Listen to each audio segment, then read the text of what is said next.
So hello everyone. Today again we are discussing something related to Agile and Scrum, and we have a professional with us, and she's willing to talk about her doubts. She's helping us to explore some Scrum theories to start with, and then maybe working as a Scrum Master area. We will explore both of those aspects. Now, give us a little bit brief about you so that we can relate to from where your questions are coming, and then we get started. Hi. Actually, I'm working in an organization where I've given a chance to act as a Scrum Master. So, when acting as a Scrum Master in an organization, I feel I face few difficulties in handling a team, and I have Mhm. few queries and doubts regarding the concepts and handling of the team.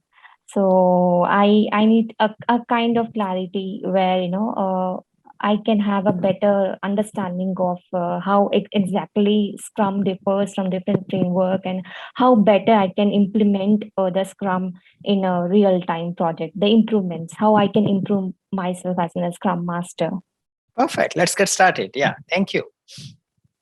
So my first and the basic question is like, why do we require a story point estimation when the actual efforts is calculated in hours or day? When we calculate burn down chart, when we look for the progress of the project, we look in a day as day and the hours, right? So why exactly we look story point? Is it only for the namesake that we need a story point estimation in Fibonacci series? Like how important is story point when actual thing you're doing in terms of hours or days, the estimation or tracking of the progress of the project is done in hours or days. So that's my first question. Yeah. See, the estimation, be it story point, be it something else, be it agile way of working, be it non-agile way of working, is always a complicated and controversial thing. We need to understand there is no unique or absolute understanding of estimation. We need to attach estimation with when it is done and what is the purpose of that estimation. Without knowing the point and the purpose, it will be very difficult to talk about what is estimation. When you are starting a new initiative, irrespective of life cycle, waterfall, agile, or whatever it is, you need to know how long it will take. Some kind of understanding is needed so the organization can decide, is it a good thing to do? Do we have this much money to put into it? Now, how do you estimate at that point in time? But you need to do some estimate. So can we say, why are we doing that estimate? Ultimately, we will do the work and the developer will come and estimate in hours. But should we really hire a developer or should we drop this idea? Someone has to take that call. So in the initial stage of a project, sometimes we do a rough order of magnitude estimate. We don't even go to a story point. Yeah, some way, some based on thing, some amount of a 1 year, 6 months, 12 months. But we need to know, is it a 1 year or 3 year? So that much understanding is needed, and gradually that will get refined. So that is, you can say, a very far point estimate. It's the initial point estimate. Now we started from there. As a Scrum team, I have 50 requirements. Now, out of these 50 requirements, which one should we start next week? Yeah. Which one we should do first month? How do I decide? Can I decide without knowing how big it is? If you can, then you can leave the estimation. So for example, if all the work item is more or less of the same size, everything has the same priority, and you can say we can keep doing till the time we finish all 50, then maybe the estimation is not at all needed. But when you have a situation where you need to have some amount of understanding in order to prioritize, in order to identify what will go first and what all can fit in our first release. So what do we do there? And at that point in time, we need some kind of sizing estimate. It could be a story point, it could be an X point, it could be a Y point, doesn't matter. It could be a Fibonacci series or something else series. But the whole idea here is this point in time, we need better estimate than rough order of magnitude estimate. And this estimate will be weaker than the later on estimate, which we will do at the time of hours and all those things. But here, this estimate will help me to identify the scope of the first release, the priority of few items, and maybe help me in identifying, how should we approach the whole problem, because I get some idea how big the work is. During that time, usually people use story point estimation, because that point in time, the story point estimation can be done faster. You don't have to understand exactly how many hours probably it will take. You don't need to find out who will do it, because as soon as you try to estimate in hours, you also need to identify whose hours are it. Is it an X person hours or Y person hours? When you are doing a story point estimate, you don't have to think about when are we doing, who is doing. It's more or less like we have a 10 item. Out of 10, this one is the smallest and this one is the largest. And largest looks like 10 times bigger than the smallest.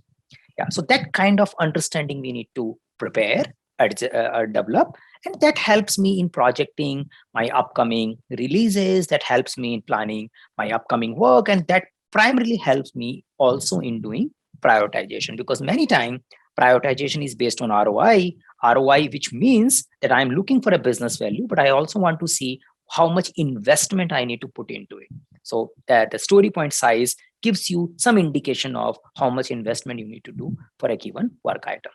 Now, using story points, you expect to calculate how many exactly hours it will take, in which date it will get released, then it will be too much. Or can I really commit to this much work? Because that much details are not yet there. When you are doing story point estimate, you have not drilled down into the details of understanding each and every task and activity, and the hours it will take, and who will do it, and when we will do it, and the dependency amongst them. All those things were not purposefully explored that point in time, because that was not the need of that particular stage of estimation.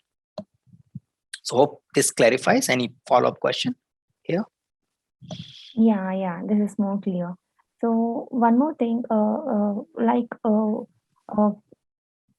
does it require like every story point, suppose there's a one story point should be always associated with a 1 hour or maybe a 6 hours a day? So how that comes into it, like, one user story you're relating with 1 hour as a time that is required to invest it, or 6 hours, like. See, again, if someone is doing this calculation or this mapping, we need to understand what is the purpose of it. If the purpose is just to understand the amount of investment it is needed roughly to identify how big my team should be and all those things, then it's maybe someone is using for some kind of ROI estimate. But if you are trying to do an estimation to identify your sprint capacity, sprint plan, this story 2 pointers, it will take 2 days. Okay, we still can take 10 more stories. Then it might not be a right thing to do, because the story point estimations was done with less information availability. Now you have a better information availability. Now, does it mean that there is no correlation between 1 pointer and 3 pointer and 10 pointer and the time I takes to do it? There is some correlation. The hours are dependent on who is doing it, what all dependencies are taken care, what was done before, what was done later. Because a lot of sequencing, have you prepared the base code already or not? So it all depends, exact number of hours or even range number of hours which will take for a given work. Say there were 2 searches, you developed first search already, now you are developing a second search. Both searches were similarly complex. You might give same story points to it, but since one search is over now this is a new information. Now you are estimating hours for the next search. You may estimate half the amount of hours, because the first search is already done. Now you can reuse the code. But when you were doing initial story point estimation, that information was not available. So the whole idea here is that yes, it may give some correlation. The 1 pointer will definitely take half the time, more or less half the time than 2 pointer, but exact hour calculation might be not producing any desired result. We need to understand why a stakeholder or someone is asking for it. Now, we need to understand that, and that purpose might be solved by something else rather than converting story point into hours. Because in order to convert into hours, I need to have a one person doing every work. So his hours I can take care, and I need to make sure this person is not getting interrupted, and there is all dependencies are taken care.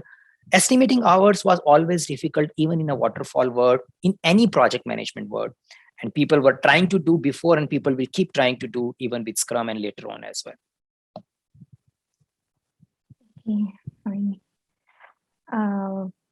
So one more question, like, is there any fixed story point, like when you're performing a 2 week of iteration or 4 week of iteration, this is the maximum limit or minimum story point you can commit, team can commit? Is there any kind of limitation or bondage, like, for a 2 week of iteration, this should be, you can only commit 140 story points, or if it's a 4 week off, you have only 200 story points, you cannot go beyond that? I mean, is a a story point estimation dependent on like the schedule, the iteration of it, whether you'll be able to deliver or you're not able to deliver. So based on story point, you can understand number of user stories you're being committed, the task, the subtask.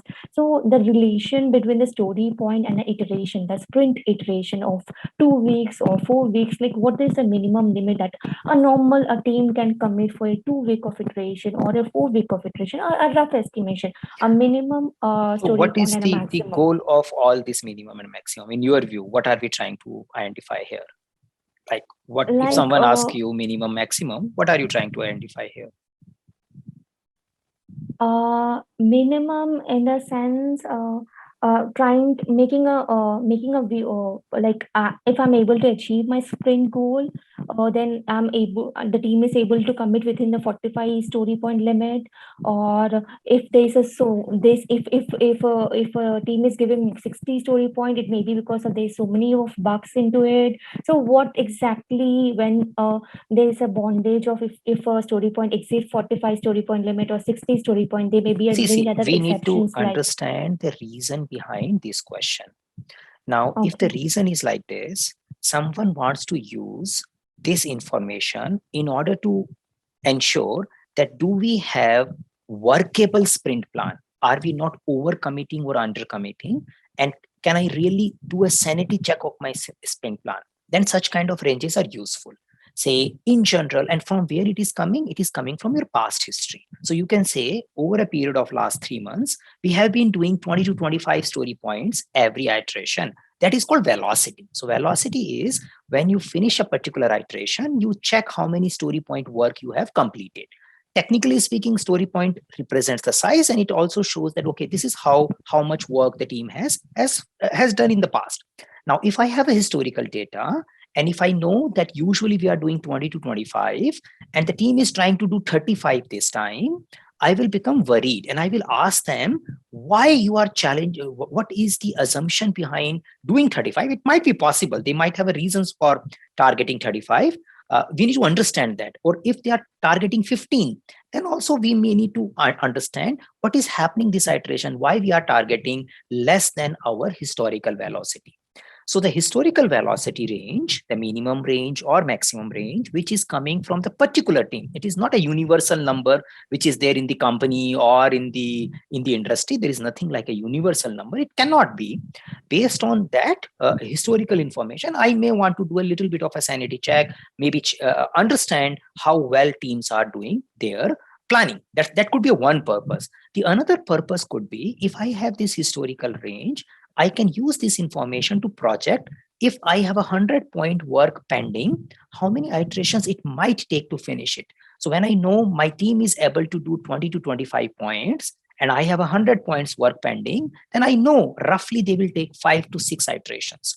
So this velocity information or a range velocity information is a useful information for the purpose of forecasting, for the purpose of kind of doing a sanity check of our sprint plan. Now, is this a right thing to ensure my developers are doing the right work or not? The answer is not. So, for example, you may say, oh, by using this, I will make sure developer minimum do 60-point work, yeah, or X point work. If they are not doing it, I will ask them why you are not doing 60-point work. Then you will lose the purpose of this calculation, because story points, developer can say, oh, I wrongly estimated. Now everything is high. It's 100-point work now. It's not 60-point. So we need to understand what is the purpose. Each information might be useful if we use it in a particular way. It might create a negative impact if we use in a different way. So we can understand our velocity range, which can help us in sanity checking and projection for the future iterations. Okay. What if the team is new and doesn't have any historical velocity? Then how do you calculate, like, how much what will be the velocity? Again, what is the purpose here? Are we going to project some rough order of magnitude finishing date? Is that the purpose? Then yes, we can put a guess number. All of us come together and we estimate together and put a number which can be used as an estimation for future. But after doing 2-3 iteration, we correct that estimation number. So it's like this, 4-5 of us come together, all the team members come together, they look at the stories and says, okay, if everything goes good, how many of these stories we can probably finish in 2 weeks time? And if looks like this, probably we should be able to finish 20 points things, 25 point things, something like this. So we do a rough order of estimation to start with, and then we move forward. Yeah, going forward, we will prepare. So you do an estimation of velocity to start with, since you don't have any historical data, and then you accumulate historical data. If someone is saying, no, it's the first iteration and I want to make sure these guys are doing right thing, then it will be a difficult thing to do. Yeah. Yeah, it's clear now. Good. Anything else? No. Good. I'm done with the question. Good. Thank you. So in case if you have any follow-up and future thing, we can definitely talk later when you come up with a little bit more detailed or specific queries again. Yeah, good place to close. Sure. Yeah. Yeah, sure. Yeah. Thank you. Nice talking to you. Yeah. Thank you.